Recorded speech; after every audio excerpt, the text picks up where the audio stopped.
আসসালামু আলাইকুম, সবাই কেমন আছেন? আশা করি সবাই ভালো আছেন। তো এতদিন যাবৎ ঘুরতে ঘুরতে ফাইনালি একটা বাসা পেয়েই গেলাম। তো বাসাটা যখন পেয়েছি ভাবলাম যে আপনাদের সাথে একটু শেয়ার করি, তাই আমি অল্প একটু ভিডিও করে নিয়েছি যে সবার সাথে শেয়ার করব। এতদিন যাবৎ সবাইকে শুধু বলেছি যে বাসা দেখতে গিয়েছি, বাসা পাই নাই, বাসা খুঁজতেছি। অবশেষে আমরা একটা বাসা পেয়েছি।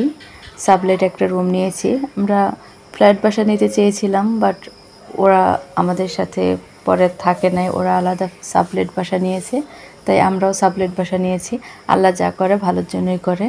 তো ওদের সাথে নিলে আমাদের বাসাটা নিতে হতো অনেক দূরে, সেই ফার্ম গেট থেকে নাখালপাড়া বা তেজকুনি পাড়ার একদম শেষের দিকে।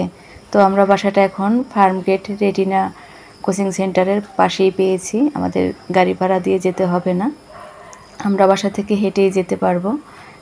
2 মিনিট বা সর্বোচ্চ 5 মিনিট সময় লাগবে আমাদের বাসা থেকে বের হয়ে কোচিং সেন্টারে যেতে। তো এই তো বাসাটা দেখেন, বাসাটা কিন্তু একদম রেডি আছে, যেহেতু আমরা সাবলেট নিচ্ছি। এখানে ওনাদের একটা খাট আছে, ছোটোখাটো একটা খাট আছে। এখানে আমরা 2 জন মা মেয়ে থাকতে পারবো। আর একটা টেবিলও আছে, এখানে 2টা চেয়ার আছে। আর ফ্যান তো দেখতেই পাচ্ছেন যে একটা ফ্যান চলতেছে, ওই ফ্যানটাও এখানেই থাকবে। আর আমাদের রুমের সাথেই কিন্তু একটা অ্যাটাচ ওয়াশরুম রয়েছে। এটা আমাদের জন্য সুবিধা হবে, কারণ এর আগে আমরা আরও 2-1টা বাসা দেখেছি, সেটা রুমের সাথে অ্যাটাচ ওয়াশরুম ছিল না।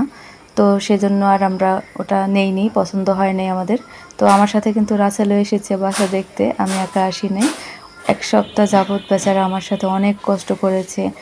ও কষ্ট করেছে, ওর ওয়াইফও কষ্ট করেছে। ও প্রায় আমার সাথে 5 দিন আসছে বাসা দেখতে, আর ওর ওয়াইফ আসছে 2 দিন। তো আমাদের এখন বাসা দেখা শেষ, আমরা এখন বাসায় চলে যাচ্ছি। আর এখানে আপনাদেরকে একটু কিচেনটা দেখাই। কিচেনটা দেখেন, কিচেনটা মোটামুটি বেশি একটা বড় না, একটু ছোটোর মধ্যেই কিচেনটা। তো এখানে একটা চুলাও আছে, সব কিছুই রেডি আছে, যেহেতু আগে থেকে ওরা থাকে আর আমরা সাবলেট নিব, তো আমাদেরকে আর কিছু কিনতে হবে না। আর কিনে আমরা কোথায় রাখবো? রুমের মধ্যে শুধু যতটুকু জায়গা আছে সেইটুকু। ওনাদের খাট টেবিল সব কিছু আছে। ওনাদের কিন্তু একটা বিজনেস আছে, ওনারা অনলাইনে বিজনেস করে। বিজনেস বলতে ওনারা ফ্রিল্যান্সিং শেখায়। ওনাদের ওখানে অনেক লোকজন ফ্রিল্যান্সিং শিখে না, মেবি ওনারা করে, যেন কী যেন বললো, সঠিক জানি না। তো আমরা এখন বাসায় চলে যাচ্ছি, বাসায় না সরি, সিনহাকে আনতে যাব আমি এখান থেকে। আর আমি কিন্তু বাড়িতে যাওয়ার উদ্দেশ্যেই ওদের বাসা থেকে বের হয়েছিলাম ব্যাগ ট্যাগ নিয়ে, যে বাসা ঠিক হলে আমি ওখান থেকে সিনহাকে নিয়ে সরাসরি বাড়িতে চলে আসব। তো বাসাটা আমরা যখন দেখেছিলাম তখন বলছিল যে আপনাদেরকে রাতে জানাবো।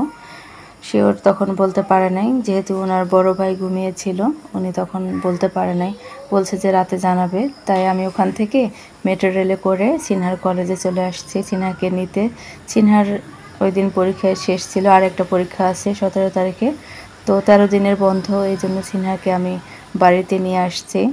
তো এখান থেকে সিনহাকে নিয়ে আমি আবার রাসেলদের বাসায় চলে গেছি, যেহেতু উনি কনফার্ম বলে নাই যে আমাদেরকে বাসাটা দিবে, উনি রাতে জানাবে, তাই আমরা ওখানে চলে গেছি। যদি রাতে আবার বলে যে না বাসা দেওয়া যাবে না, তাহলে পরের দিন আবার বাসা দেখে আমরা ওখান থেকে চলে আসতাম। তো রাতের বেলায় ওনারা বলে দিয়েছে যে বাসাটা আমাদেরকে দিবে। আর আমি যে সিনহার কলেজে চলে আসছি। তো সিনহাকে নিয়ে আমি আবার ওদের বাসায় চলে গেছিলাম, আর ওখান থেকে গতকালকে বাসায় চলে আসছি। ভিতরে যান, হোস্টেল, হ্যাঁ, হাজারা আলী।